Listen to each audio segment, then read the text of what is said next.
नमस्कार,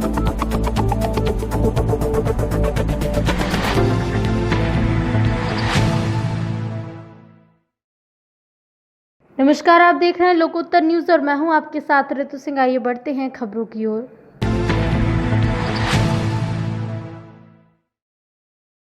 अपनी कारगुजारियों के चलते विवादों में रहने वाले एसपी बहराइच के निशाने पर अब जिले के पत्रकार हैं।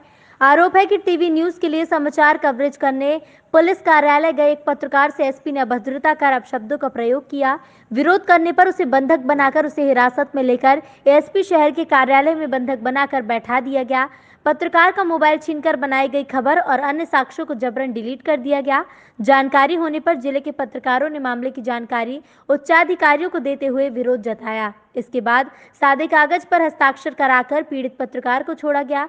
घटना से जिले के पत्रकारों में आक्रोश फैल गया और एसपी के खिलाफ जिले के पत्रकारों ने मोर्चा खोल दिया है। घटना से नाराज जिले के पत्रकारों ने डीएम कार्यालय के पास बने सूचना कार्यालय में बैठक कर घटना की निंदा की। मामले में मुख्यमंत्री, डीजीपी समेत अन्य उच्चाधिकारियों को पत्राचार कर कार्रवाई की मांग की गई है।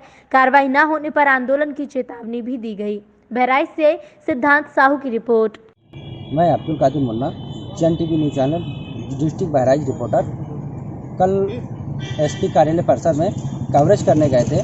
रेप पीड़िता के पिता से एक बयान पूछ रहे थे हम, जिसके दौरान वहाँ एसपी निकल पड़े और उन्होंने हमसे कहा क्या कर रहे हो।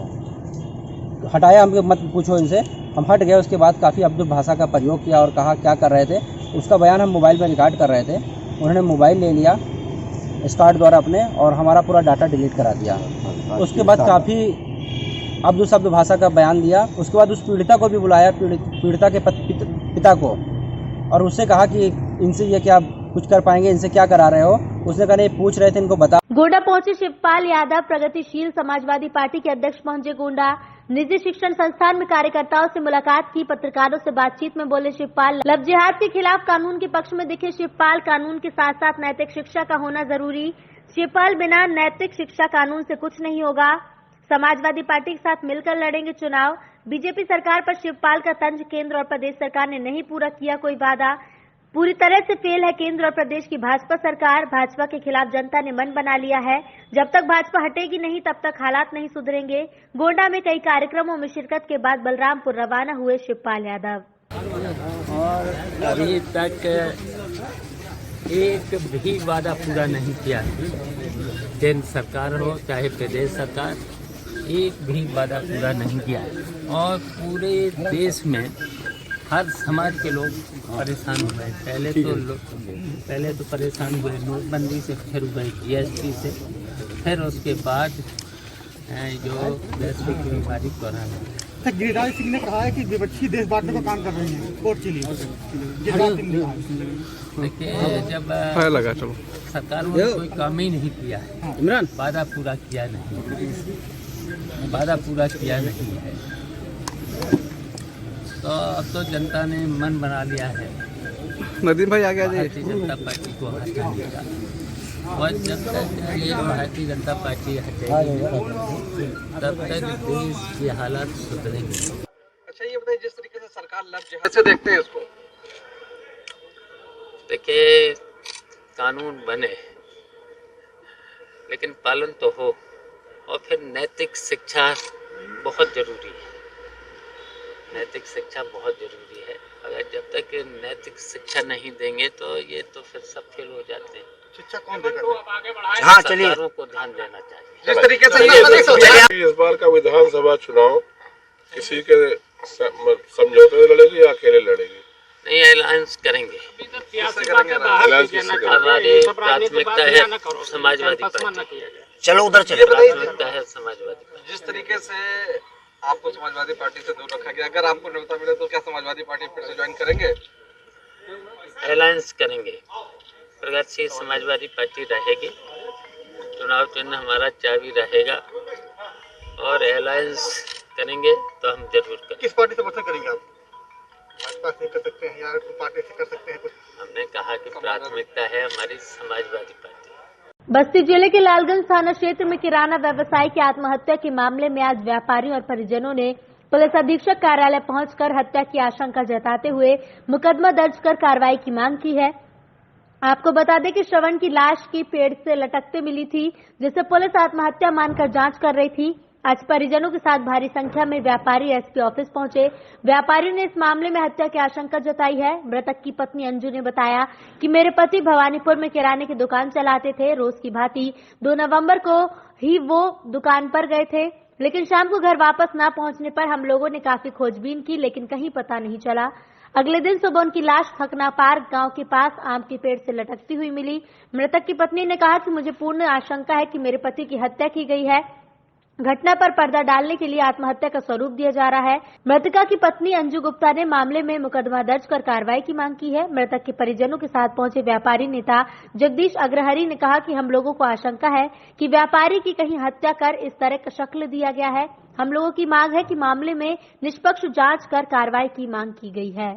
इसलिए यहाँ ऐसे क्या मामला है आपका पूरा? हमको न्याय चाहिए जी। मेरी सारी जांच हो और मुझे न्याय चाहिए। क्या हुआ था?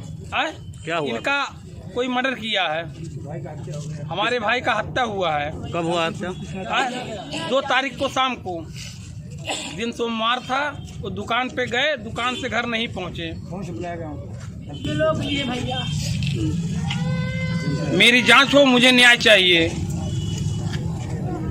एसपी साहब के यहाँ आए हुए थे, किससे मिले और क्या आश्वासन मिला आपको? वो यही कहे कि आपको न्याय मिलेगा। सुरक्षा के लिए वो भी हम बात करें, प्रचार ना हो, मेरा न्याय होना चाहिए। सबका कहना है यहाँ टिकट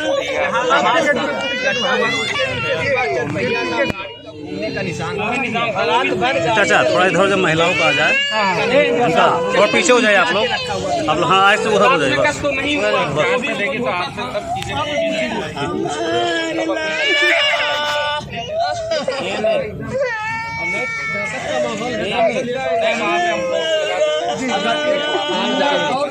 पूरे बाजार के व्यापारी हैं, सब सारे लोग आए हैं, बहुत परेशान। आप आए हो यहाँ पे किस लिए आए हुए हैं? हमारे पाकटदार के व्यापारी थे श्रवण कसौरा, उनकी 2-3 दिन पहले वो अपने दुकान बंद करके महासो जा रहे थे। तो महासो में जो है वो बीच में ही उनकी दूसरे दिन बॉडी पेड़ से लटकी हुई मिली।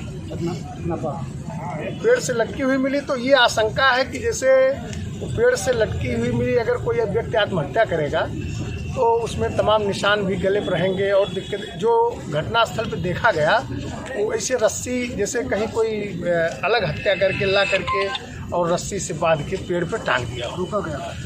तो तमाम चीज़ें ऐसे हैं, परिवार को भी, हम लोगों को भी शंका है। उसी सिलसिले में ये जो व्यापारी समाज वहाँ पाकटदार मासूक हमारे और क्षेत्रीय जनता भी तमाम सम्मानित लोग भी आए हुए हैं। अभी पुलिस अधीक्षक महोदय को हम लोगों ने एक प्रार्थना पत्र भी दिया था, लेकिन वो थे नहीं, तो उन्हीं द्वारा नामित CO सिटी को दिया गया और उनके तरफ से आश्वासन दिया गया है कि घटना की निष्पक्ष जांच होगी और निष्पक्ष जांच होकर के हम आगे कार्रवाई करेंगे। हमको पुलिस प्रशासन पर विश्वास है कि निष्पक्ष जांच होकर के उचित कार्रवाई की जाएगी। और अगर कार्रवाई नहीं की जाएगी तो हम लोग भाई लोकतांत्रिक देश में पैदा हुए हैं, तमाम आगे के लिए भी हमारे विकल्प खुले हुए हैं। लेकिन हमारा यही शासन प्रशासन से अनुरोध है कि वो निष्पक्ष जांच होकर के उचित कार्रवाई करें और पीड़ित परिवार को उचित सुरक्षा मुहैया कराते हुए ये लोग अपना अच्छे ढंग से कम अब जो घटना होनी हो गई अच्छे ढंग से जीवन का निर्वहन करें।